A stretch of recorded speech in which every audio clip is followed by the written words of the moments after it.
warm welcome to you all. My name is Antje Fiedler and I'm an associate editor of the Journal of Small Business Management. I have the great pleasure to talk with Angelo Cavallo about his paper that advances our understanding of the effectiveness of growth hacking in digital entrepreneurship.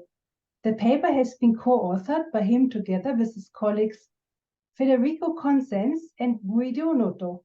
Angelo is professor at the Politecnico di Milano in Italy. Their paper, Business Model Scaling and Growth Hacking in Digital Entrepreneurship, has been published online in April 2023 in the Journal of Small Business Management. Welcome, Angelo. Thank you. Thank you, first of all, for this opportunity. I'm really happy to have this chance, to explain this recently published paper and offer a bit of, let's say, backstage of the paper. We are so grateful that you take the time to talk to us. My first question would be really where the idea came from. Very, very nice point. Well, let me reply this way. Since I fully reject, the academia practice, the dichotomy, I try in every paper to get inspired both by theory and practice. Sometimes inspiration comes 60% from academia, sometimes is the opposite. Sometimes, 60% of the inspiration comes from practice. In this case, I would say it's a very nice 50-50. So, and this was also thanks to my great co-authors that you already mentioned. And those are the papers that I like most, to be honest, those that are 50-50 in terms of inspiration. And specifically where this idea comes from, first, through constant dialogue with entrepreneurs operating in scale-up, I realized that many were using these growth techniques, which in principles linked to lean startup idea of scientific experimentation and validate learning. But this experimentation sometimes can be very expensive. And so I realized that having a method that tests these growth strategies before committing large investments would be very interesting for entrepreneurs. Going back to theory, I've seen that most of the paper on business model innovation focused on the validation of the business idea to find a proven business model, or what is called product market fit. And then I said, how about business model innovation process in the scaling phase? We don't know much in theory, while in practice, entrepreneurs are using already this growth hacking approach. Those are the two main directions from where this idea comes from. You already gave us a short overview about the key theoretical contribution. Could you elaborate a little bit what you think is the most interesting part from a theoretical perspective? Well, I think we were lucky to propose several insights, several interesting insights and arguments, both from theory and practice.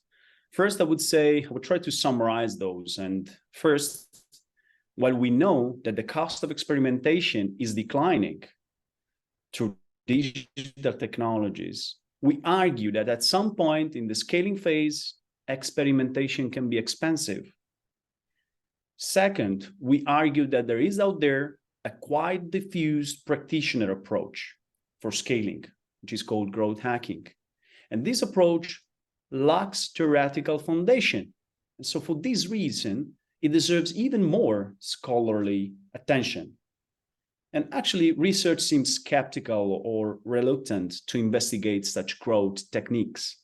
This already happened with lean startup approach and back in the days, and I know something about it. In this work, we also try to position growth hacking and growth strategy in the business model innovation field, as opposed to a misleading idea that growth hacking or growth strategy is just marketing. We show in the paper that is much broader approach involving several business model elements and components. Finally, I think a great part and a great value of this paper is that we provide actually a concrete method for practitioners to test growth hacking strategies, such as referral programs, very used, for instance, by PayPal, Dropbox, and many other examples. Here in Italy, Satispay is using largely these programs.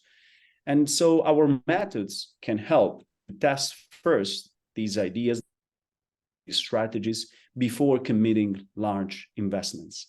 I think, that's all. I think these are the relevant insights emerging from our work. And I would say also that people seem to like our paper in this sense. It was just published in April, and it results like by far the most read paper in the last year with more than 4,000 views. I usually don't like these, let's say, vanity metrics like citations, views, and things like that. But I would lie if I say that I'm not happy to see this huge interest. And more importantly, I hope it will help researchers and also entrepreneurs in practice. That is really fascinating, Angelo. You mentioned in a very practical implication for entrepreneurs. Are there also implications for policymakers potentially? I think the answer is absolutely yes. Let me try to narrow what are the practitioner implication in general. So first of all, I think we all know that there is a great deal of attention in scaling, right? There are special issues coming out and things like that. Like it or not, there is great attention. But there are two main reasons for this. It's not just happening, okay? The first is that from an entrepreneurial strategy perspective, we know that 70% of startups fail during the scaling phase. Most fail for premature scaling. I think having simulation methods, just like our dynamic business model for scaling, can be very relevant for entrepreneurs, and not only entrepreneurs, but also the broad set of those organizations called entrepreneurial support organization, so incubators, science park, but also university at large. For instance, we need to develop more education programs in business school on such relevant topic, and I'm working on it, for instance. Second, going to your specific point on policy perspective. Well, we know that not all the new ventures are productive in terms of contributing to economic growth of countries. Those productive new ventures, in essence, include all those innovative startups that aim at scaling fast, those more ambitious, willing to grow fast. The construct of productive entrepreneurship was introduced by Baumol in 1996 and later used by other prominent scholars like Zoltan Axe, David Oders, Eric Stamm in the entrepreneurial ecosystem debate. Overall, I believe that having more knowledge on business model scaling can be very relevant for policymakers that are willing to support a productive entrepreneurship. If we have a minute more, let me also add what I believe is also the most promising research direction. In very short, is business model scaling for big corporate firm. Large corporation, I think, work already at scale. When they introduce a product, it needs to work at scale. So these firms are even more in need of strategies for business model scaling. That's all on my side. Sorry for taking a bit longer. No, that's a really interesting and important point, and I'm sure it will inspire other researchers to kind of also investigate that important topic. Thank you so much, Angelo, for sharing your time and your insights.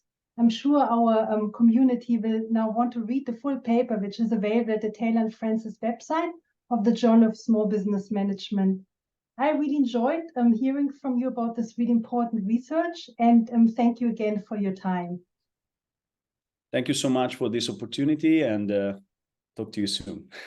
Bye-bye.